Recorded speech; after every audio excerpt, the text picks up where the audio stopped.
I want to talk for a minute about a theology of suffering and maybe help you to think a little more deeply about why things happen. One of the well-worn cliches, too well-worn in my opinion, that people use way too often when bad things happen is, well, everything happens for a reason. Well, I guess strictly speaking, that's true. Everything does happen for a reason, but you know what? Some reasons stink. The Holocaust happened for a reason, but it was an evil reason. 9/11 happened for a reason. And the people who actually made 9/11, the events of 9/11 happen, they would say that they were following the will of their God, but we know they were not following the will of the one true God. 9/11 happened for a terrible, religiously wrong reason. People die every day because they're part of a fallen world. People have abortions every day out of desperation. People's children, their young children die and break parents' hearts. And all of those things happen for a reason, but a lot of those reasons stink. So let's talk for a minute about some of the myths that surround the whole issue of suffering, and then think maybe about some of the truths that actually support our free will theology a little more soundly. So first of all, the first myth is that all suffering is caused by my sin. This would be the myth that Job's friends embraced when they were trying to figure out why so many bad things were happening to him, and they were trying to assign his sins to the reason his children died and the reason he lost his home and all his herds and all the terrible things that happened to him. But the fact is, not all suffering is the fault of my own sin. Sometimes disasters happen, natural disasters happen that sweep away my home. Sometimes people come into my house and take my stuff, and criminals, do bad things to me. Has nothing to do with my own sin. You may even say, well, you sinned yesterday, and so today, something bad has happened to you. Folks, that's called karma, and that's a theology of Hinduism. That has nothing to do with our faith. So that's just bad theology. Not all suffering happens because of my sin. Some things just happen. So another myth then related to that would be that all suffering is caused by your sin. Criminals come into my house and that's their fault, and other people do things to me and that's why my life is so bad. Well, that's a terrible way to look at life too. That's a victim mentality. The fact is, the truth is, I need to take responsibility for those things in my life that have actually caused a ripple effect of pain in my life. A person who had an abortion 20 years ago will tell you that they still deal with the effects of that pain in their life. And while God has certainly forgiven that sin and redeemed that sin, the fact is I will still feel shame from some past decisions all the time in my life.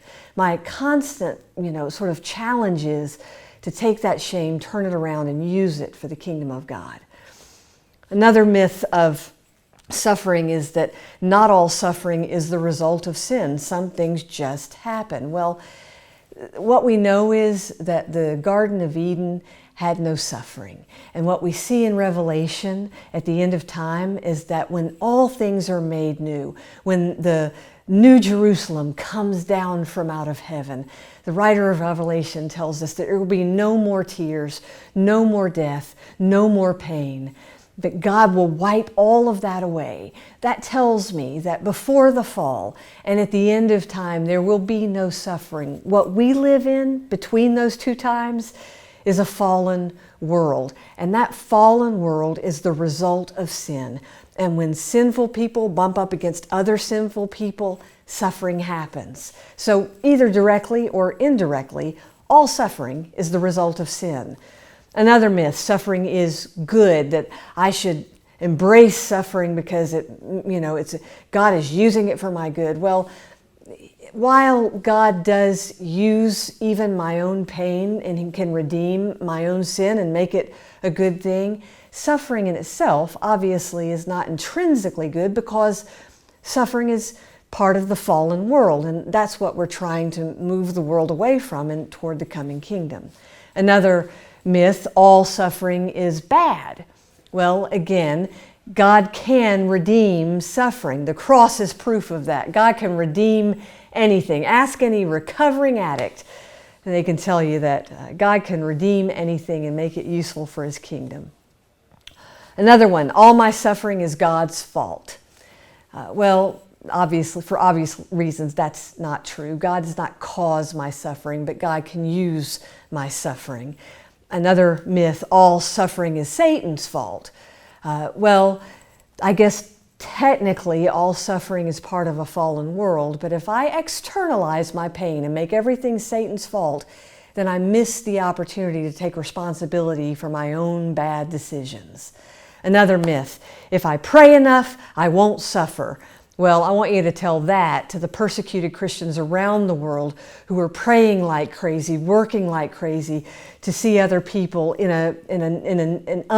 very unsupportive places, to see people come to Christ. They will tell you that a lot of prayer can often bring on a lot of suffering. Another one, if I suffer, I must be a great Christian. Well, again, that keeps me from taking responsibility for my own bad decisions. Sometimes I suffer because I'm a great Christian. Sometimes I am a great Christian who makes bad mistakes. Read David's story if you want more proof of that. And then finally, all Christians suffer greatly on earth. Well, that's sort of true.